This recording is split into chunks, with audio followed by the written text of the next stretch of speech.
मनसूबा 2035 में मुकम्मल होगा। और जिस तरह से एहतशाम साहब ने बात किया कि बड़ा हमने देखा बात होती है, बड़ा कम होता है कि उसको अमली जामा पहनाया जाए या उसको उस पर इम्प्लीमेंट भी हो जाए।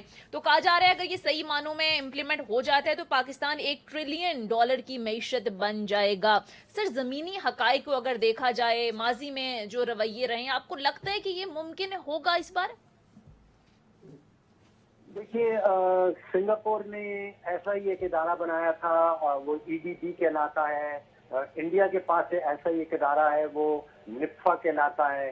साउथ कोरिया ने इदारा बनाया था, वो कोटरा कहलाता है।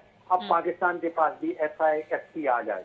लेकिन जो पैगाम रसाई है, जो मैसेज भेजा जा रहा है आलमी दुनिया को, GCC में इन्वेस्टर्स को, वो ये है कि यहाँ पे पॉलिसी के अंदर तसलसल रहेगा। अगर chief of the army staff जो है वो एक काउंसिल के मेंबर हैं, हमारे यहाँ जो कमी रही है, जो हमारे में और मलेशिया में या हमारे में और इंडोनेशिया में आप समझिए फर्क रहा है, वो दो चीजें बड़ी वादे तौर पे सामने आती है। पहली चीज तो ये कि सियासी इस्तेहकाम नहीं रहता हमारे यहाँ। उन मुल्कों में सियासी इस्तेहकाम रहा है लंबे लंबे अरसे के लिए, 15, 20, 25 साल जो है वो सियासी इस्तेहकाम चलता है। और फिर पॉलिसी कंटिन्यूटी, यानी कि एक ही पॉलिसी जो है वो पॉलिसी में तसलसल नजर आता है।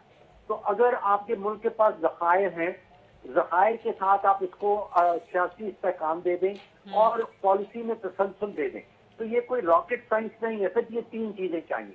अब हमारे पास जो ज़खायर हैं वो बेतहाशा हैं।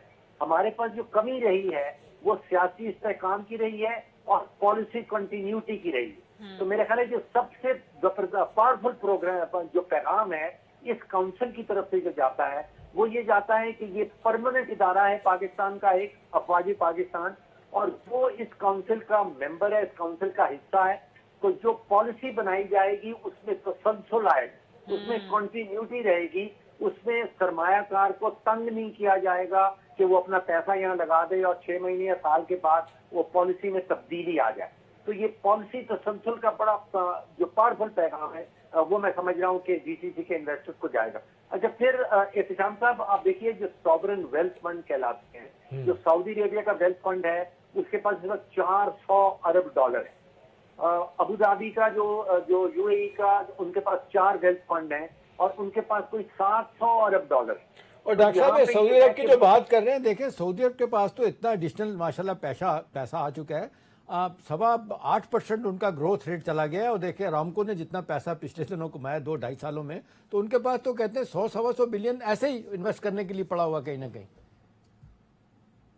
कि मौके हम प्रोवाइड करेंगे और जो कैपिटल है वो GCC कंट्री से आएगा जो उनके पास ऑलरेडी अवेलेबल है। आप अंदाजा करें, UAE के पास जो 4 वेल्थ फंड हैं वो सऊदी अरेबिया के मुकाबले में 2 गुना बड़े हैं। उनके पास कोई $700 अरब पड़ा हुआ है और वो मौके की तलाश में रहते हैं। तो अगर ज़खायर हमारे मुल्क के पास है, अगर हम पॉलिसी कंटिन्यूटी दे दें। अच्छा, एक चीज एहतशाम साहब जो मैं पॉइंट आउट करना चाहता हूँ, जो मुझे नजर आई है कि जो मिसिंग है, जो मिसिंग लिंक है रिकॉर्ड। देखिए, आपने ये पैगाम भेज दिया कि पॉलिसी कंटिन्यूटी रहेगी। आपने ये पैगाम दे दिया कि एक परमानेंट इदारा है पाकिस्तान का जो इस काउंसिल का मेंबर है, जिसको हम कहते हैं स्ट्रक्चरल रिफॉर्म्स। आपने ब्रीफली जिक्र किया शुरू में। देखिए, अगर तो बिजली इस मुल्क के अंदर 40, 45 और 50 रुपए का यूनिट होगा तो फिर बैरूनी सरमायाकारी नहीं आएगी। अगर टैक्स का जो रेट है वो आप 40-45%, फिर उस पर सुपर टैक्स डालेंगे, फिर विंडफॉल टैक्स डालेंगे और कॉर्पोरेट टैक्स कहीं 70% से 70% पे पहुंच जाएगा, तो फिर सरमायाकारी को टैक्स करना बड़ा मुश्किल है। तो ये जो बुनियादी स्ट्रक्चरल रिफॉर्म्स हैं, जो इस्लाहात हैं, वो मुझे इस काउंसिल का कहीं हिस्सा नजर नहीं आए। अच्छा।